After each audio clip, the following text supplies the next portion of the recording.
One is the world's most populous country and a manufacturing giant.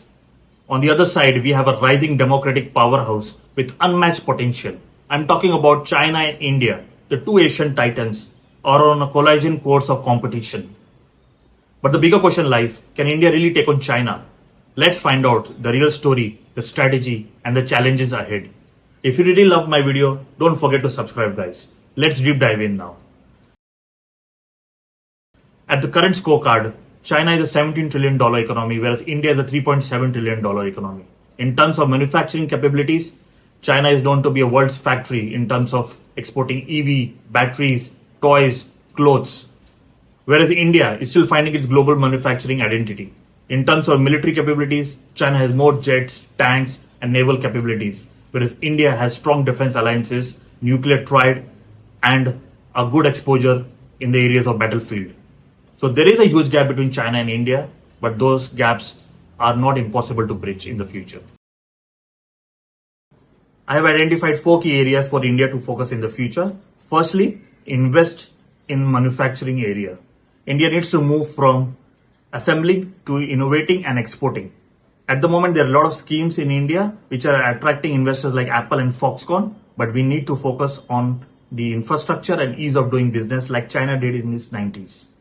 Secondly, we need to focus on strategic alliances. More cooperation means more leverage.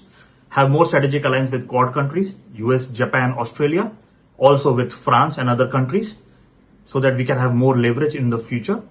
Thirdly, invest in education and R&D. China spends over 2% of its GDP. To take on China, India needs to focus on skilling youth, funding tech startups, and building our own chip and drone industries. Lastly, it's all about digital and defense tech. India's strength lies in its brain power.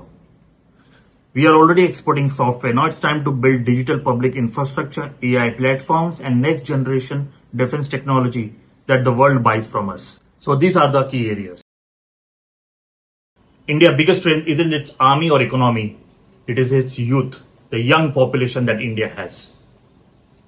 India is known to have a vibrant democracy where there is no one party rule, there is no censorship, there is a freedom of speech. This gives India a global soft power and a global trust. Add to that, we have a global diaspora living in Wall Street and Silicon Valley.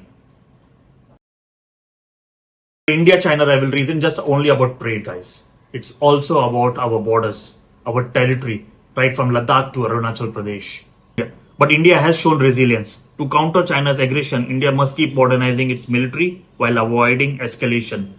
The goal isn't war, it's deterrence with dignity. So since you have heard me, do you really think, can India really take on China? If you really ask me, I think you cannot copy China. You got to become the best version of yourself.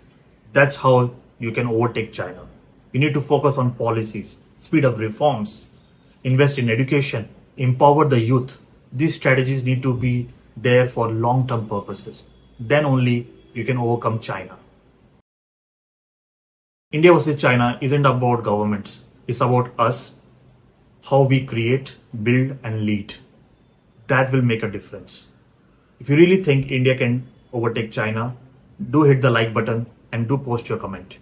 So signing off, Human Connect via Rohit. Let's meet up again on the next video. Thank you. Have a great day, guys.